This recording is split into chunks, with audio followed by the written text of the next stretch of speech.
Okay, the doors have opened, evidently, so it is time to get out there and take a look at more games. Welcome to the GMS magazine at Spiel 2022.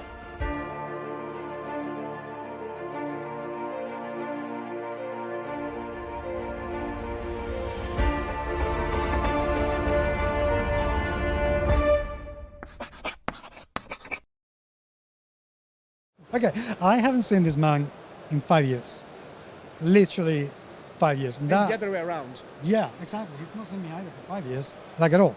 And that is a very long time because a lot of things changed, especially considering that, Andre, the last time I saw you, you were still running NSKN. And then that changed. And I lost complete track of what you were doing. So what happened to NSKN? How that disappear? It didn't disappear, it merged. Okay. So I'm going to make the long story short and hopefully easy. So we were looking to grow. Other companies were looking to grow. It so happened that two companies met who were looking to grow and do better games, better things together. So long story short, in 2018, we merged with Board and Dice. And we kept the name Board and Dice because, let's face it, it was the better choice. It is catchier. Yeah, well, we thought so too. We merged our teams. We started doing things together. We grew. Basically, NSKN at that point was 4 people. Board and Dice was 3. Now we're 15. And we've been doing? Well, games. We kind of specialized in a way. We're still doing Euro games mostly. So we've got the whole T line, which was not even on purpose at first. So Teotihuacan, Tekenu, Tawantinsuyu, Tabanusi, now Terracotta Army and Tiletum. This is this year. But we also have the Escape Tales line, which is escape room games.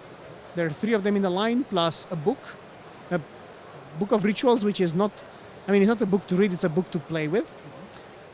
We've tried lighter games like Mandala Stones, like Traintopia. We keep going back there, so we have a heavier line, a lighter line, and from time to time something special, like out of the ordinary, like we did Nightmare Cathedral, which is a miniatures game.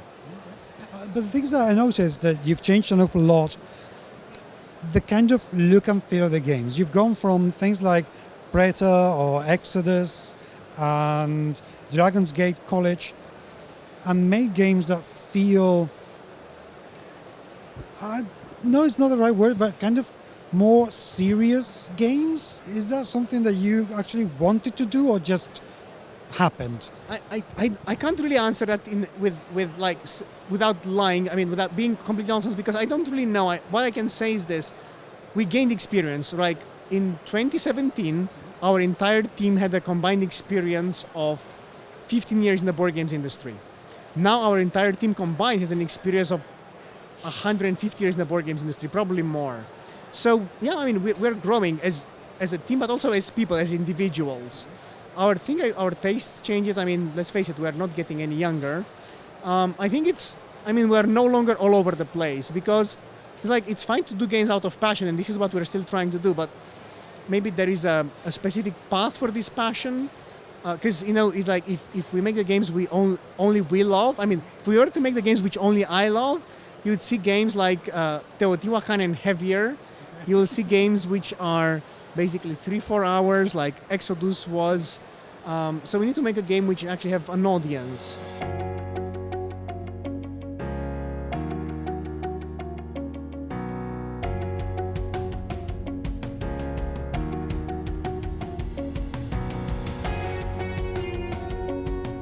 We're also working with different designers. Like when NSKN started, I was the lead designer, which was not the greatest, not the smarter thing, because there is a difference between being a designer and being a publisher.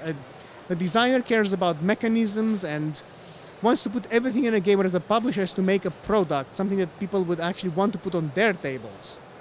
So since I've no longer been a designer, I became, for example, myself a game developer and, well, other things, but that's maybe not relevant now. But also my colleagues have gone through the same transformation, the same kind of process. Like, we are a bunch of people who are trying to make good games, the games that we still love, but also games that sell. So, maybe that's the explanation, but I'm not really sure. It's just that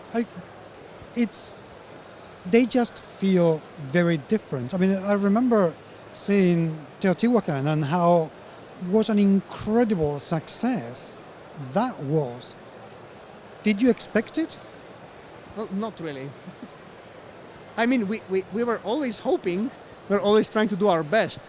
I think there's simply, okay, so there is one thing that made a difference with Teotihuacan, because especially this was a game by Daniele Tascini. At that point, he was one of the, I mean, maybe, I think he always remained there, one of the hottest designers. And he's probably genius level when it comes to board game design, at least, right? So he made a good game. We developed it, we worked together.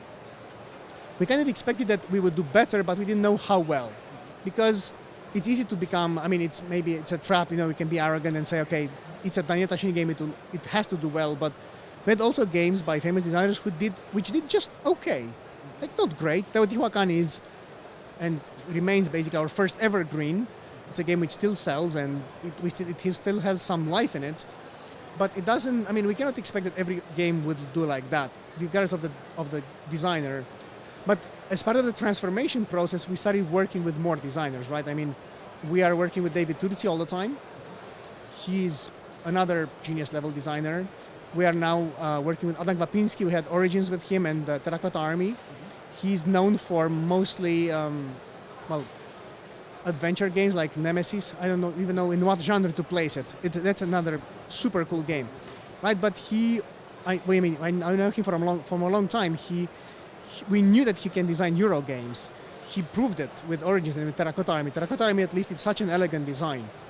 But we're starting now to work with Simone Luciani. We have a game together, Nucleum, which comes out next year. So this will be our SL release for next year, which is a cooperation between David Turci and Simone Luciani.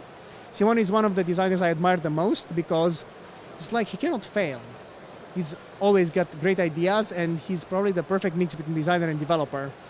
The same with Ilato. I mean, Daniele Tascini and Simone Luciani. When I heard about this game, I really wanted it because it's like, with these two guys, you can't fail. I mean, you cannot have a poor game. In the worst case scenario, you don't have an outrageously good game, but you have something still great. But turns out Tiletum is really good.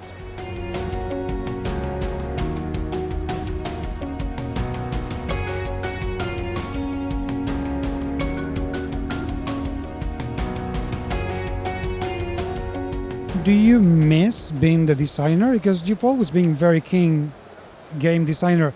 I'm pretty good at it because Exodus still remains a really solidly good game. Are you missing it?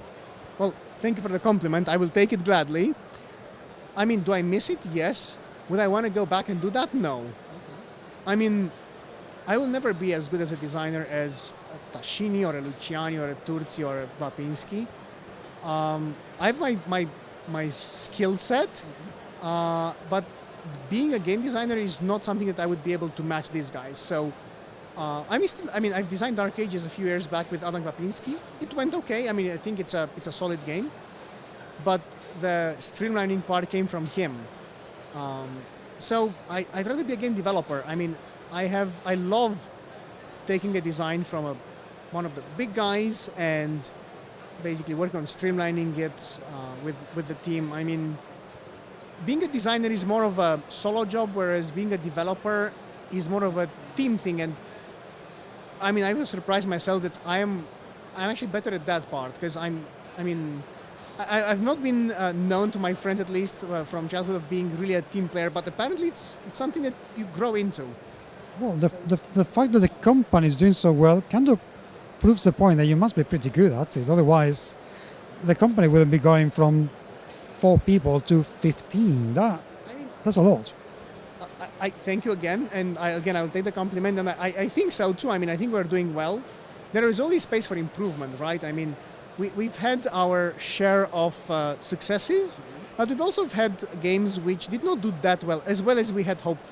And sometimes it's because we did not do the right marketing. Sometimes it's because people had a different expectation than. And sometimes maybe the theme and mechanisms were not really that well connected, and sometimes it's simply a matter of personal preference. I mean, there are a lot of great games out there that nobody is ever hearing about because of one of these reasons, or maybe something I did not mention. And of course, I mean, we're not infallible, nobody is. There are still other publishers that we look up to, and we would like to be more like them. And we're trying to constantly learn and improve. And So, okay, I have two particular questions. One is, how do you decide what game proposal to accept? Because even if you're working with a designer that you admire, sometimes we get an idea and we think, I really don't like it, but it's great, let's run with it. And sometimes you think, I want to run with it even if it's a bad idea. How do you choose what games you actually want to develop and go with? wow, okay. So we have a rule. First, in the development department, if any of us says a hard no, it's a no, right? And then we go to the rest of the team and say, okay, the dev department, we believe we can make this game into something great. Now, play it as it is a first prototype, and let's say marketing. Is it marketable? Can this game be basically made popular? Sales department, will our partners be interested, our localization partners? Do you think that distributors will be interested? And if they say yes, and they can also go, our sales department can go to our partners and actually ask them that question with a prototype. On top of that, we go to our production department and say, can we make this into a game that can be sold for a reasonable price? And sometimes the answer is clearly yes, sometimes is, okay, we need to work on that. If you look at Terracotta Army, you have in the Euro game, I don't want to lie, I'm going to say about 50 plastic miniatures, which are actually quite detailed. It's been an uphill battle to make that game, to basically reach an acceptable price point. We still hear a bit of a complaint because we have a $70 game in the Euro game market. I mean, okay, so looking around through Spiel, I found Euro games at 90 without plastic minis. So I've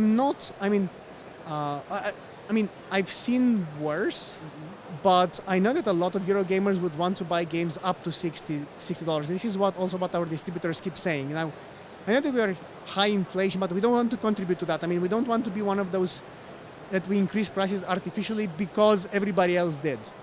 Nevertheless, I mean, production costs are up, marketing costs are up, everything is up, and we are trying to make it still affordable.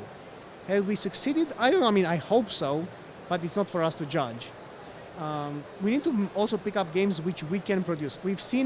I've personally seen two brilliant designs, which unfortunately I don't think that any publisher short of maybe Asmodee Group can pick it up and make it happen, because without making a few 100,000 copies, they would not be economically viable. That is a massive, massive risk to do that many copies. Okay, crowdfunding.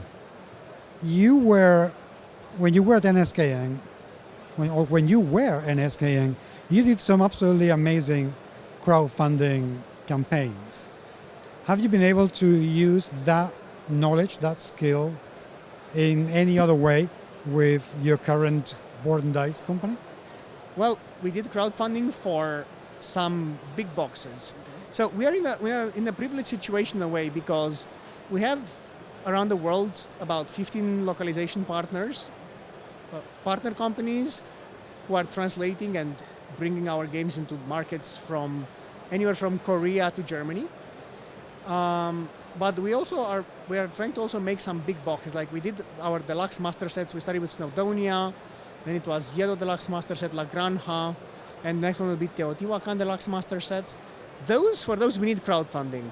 We could not possibly have enough cash in the company to support the manufacturing of a few thousand copies of those super expensive games. So for that we still use crowdfunding, and for the deluxe master set it's been going quite well. Now, we use crowdfunding for other big games. We did Nightmare Cathedral, which did not go as well as we expect. This is a miniatures game. It still went well, but it could have gone better. We've had some less than successful projects, but that's okay. I mean, the competition on Kickstarter and on GameFound right now is insane. I mean, we are in the same world as Awakened Realms or Simon, or I don't know. I mean, there are so many Monolith. There are so many companies that are much better than we are at crowdfunding. We're also trying not to abuse the system, right? Because crowdfunding was designed for, people making their dreams come true. We never wanted to make it into a business model. We have to for the deluxe master sets, but for whatever we don't have to put through crowdfunding, we won't. No, that's fair enough, and I agree with you. I mean, that's exactly how I feel crowdfunding should be used. So why on earth not?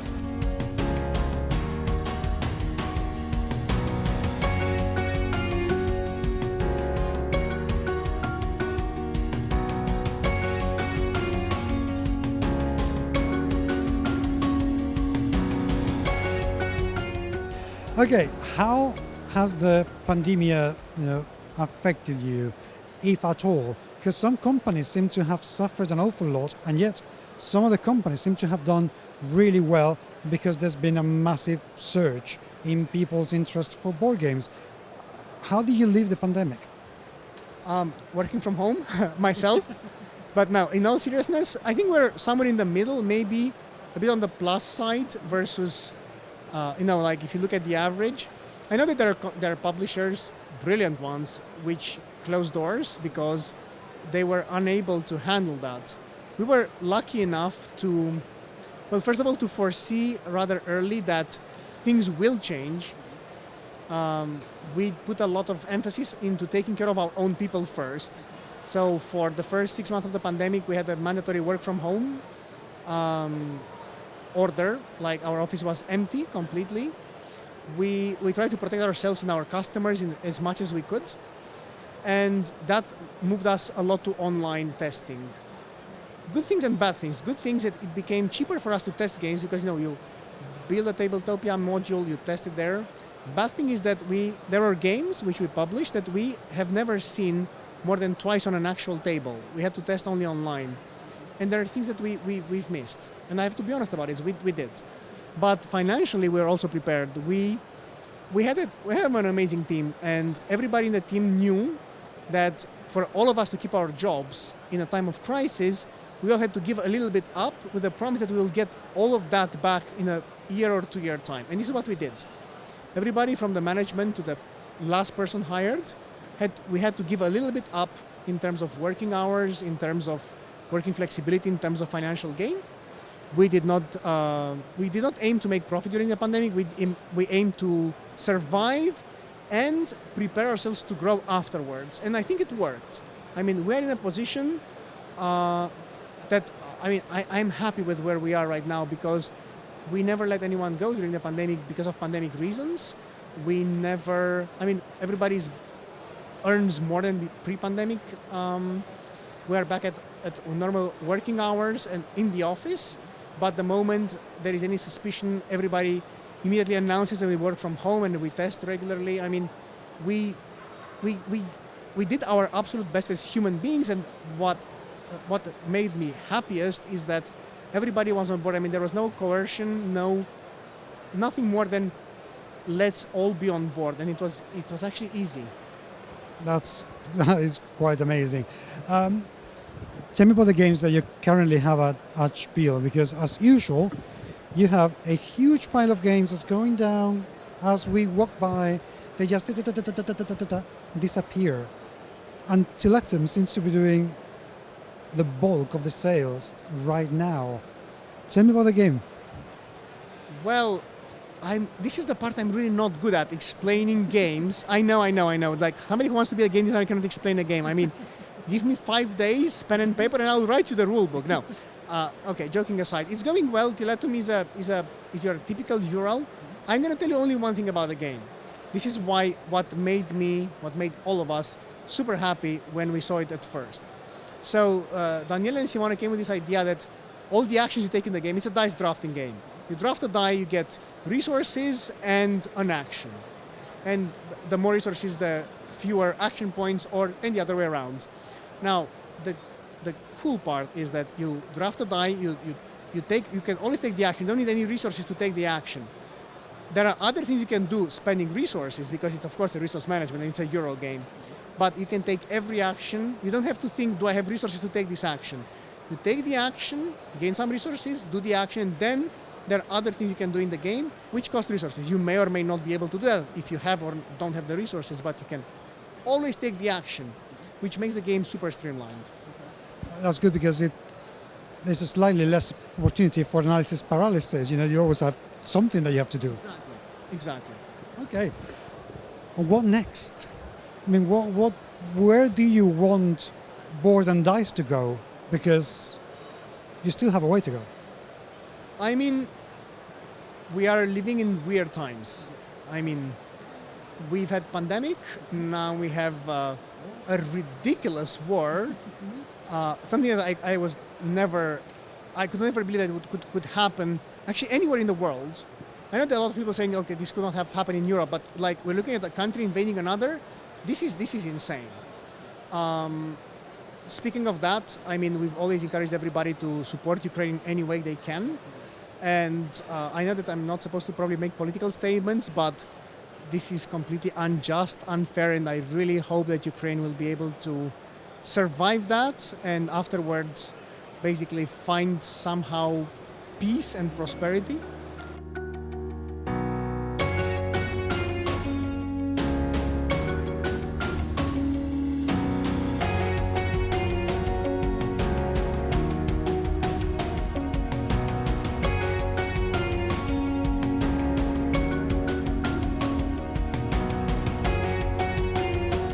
So, but that has affected us all, and we're looking at high inflation, which I'm not really. I mean, I'm not a politician. I don't know. I cannot say that it's because of that, but it's a fact. So at this point, we're again looking to be stable, and I mean, if we don't grow now, we'll grow later, and that's fine. I mean, what we want to do is make sure that everybody who is employed will have a job and have a salary matching that inflation, like we have a growth system for everybody in the company, so everybody who does well, we should have an increase in salary above or at least at the inflation rate. So that's a bit challenging right now. We're looking at inflation in Poland at 15%, so I know. But it's our duty to take care of our people, right? So we're looking at that. I don't want to talk about growth for 2023 because I don't think that's going to happen. I'm looking at rather making good games. I mean, there is one game I'm personally excited about, which is Nucleum from Simone and David. I cannot stop talking about that game because it's like asymmetric factions. I mean, they said, I'm not supposed to say that, but I'm going to say it anyway. Like, it's kind of like Barrage meets Brass Birmingham, with a twist from Simone, a twist from David. I mean, I think it's a unique experience. It's going to be a super heavy game. I love that. I was part of the development team, so I'm super proud of what is coming out of that. I just can imagine you taking a look at them. No, too easy. This rule, they have that and have that and have that as well. Make it seven phases per turn. But funny thing is that actually the game is rather, it came to us really streamlined. Six actions. 5 of them are actually super easy to comprehend. Right? We even have worked. I mean, like, we have an expansion in the works right now. I fully believe in that game. I think that when it comes to Euro games, it's one of the best games I've ever seen. I mean, I would play that today. I'm super hyped. I can tell, and I am super looking forward to seeing it next year. That would be absolutely amazing. And you know, things considered, I think stabilization is another way of growth, because at least you're not going down. So I think we will be happy with that, and hopefully we'll see you again next year with cool games once again. Absolutely. I mean, thanks for this. It's been a pleasure talking to you again after 5 years. Oh my God. I know, and let's not make it another 5 years. Okay, we cannot make it, in 5 years breaks. Has to stop. Thank you very much indeed. Thank you. Well, I'm good. I missed